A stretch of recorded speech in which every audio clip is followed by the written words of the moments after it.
আপনি যত বড় পাওয়ারফুল লোক হন, জনাব তারেক রহমান আপনাকে বলছি, হাসিনার থেকে পাওয়ারফুল আপনি কোনোদিন হইতে পারবেন না। অতএব আপনি আপনার দলের গুন্ডা পান্ডা বদমাশ ডিল করবেন, তা না হলে আমরা আমাদের এলাকাবাসী ঐক্যবদ্ধ বাংলাদেশ জোটকে সাথে নিয়ে এগুলো ডিল করবো।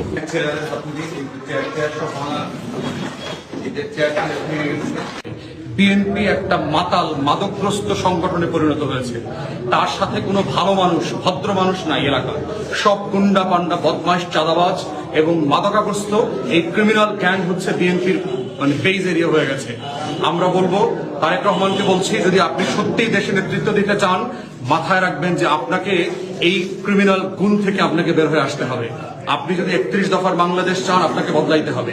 আপনি যদি মনে করে থাকেন আপনি ক্ষমতায় যাবেন, আপনার ক্ষমতাকে কিন্তু আমরা চ্যালেঞ্জ করবো, এটা মনে রাখেন। বাংলাদেশ 24-এর আগের বাংলাদেশে ফিরবে না। আপনি যত বড় পাওয়ারফুল লোক হন, জনাব তারেক রহমান আপনাকে বলছি, হাসিনার থেকে পাওয়ারফুল আপনি কোনোদিন হইতে পারবেন না। অতএব আপনি আপনার দলের গুন্ডা পান্ডা বদমাশ ডিল করবেন, তা না হলে আমরা আমাদের এলাকাবাসী ঐক্যবদ্ধ বাংলাদেশ জোটকে সাথে নিয়ে এগুলো ডিল করবো। এবং এর পুরো দায় হচ্ছে আপনার দলের এবং স্থানীয় প্রশাসন থেকে শুরু করে নির্বাচন কমিশনের প্রত্যেকটা পর্যায়ে তাদের ব্যর্থতা আমরা প্রত্যেক দিন দেখতে পাচ্ছি একটা ভালো নির্বাচন ওঠানোর জন্য। কালকে নির্বাচন হবে, অথচ ভোটাররা আশ্বস্ত হতে পারছে না যে তারা ভয় ভীতি ছাড়া কেন্দ্রে যেতে পারবে। অতএব এর পুরো দায় প্রশাসন এবং তারেক রহমানের বিএনপিকে নিতে হবে।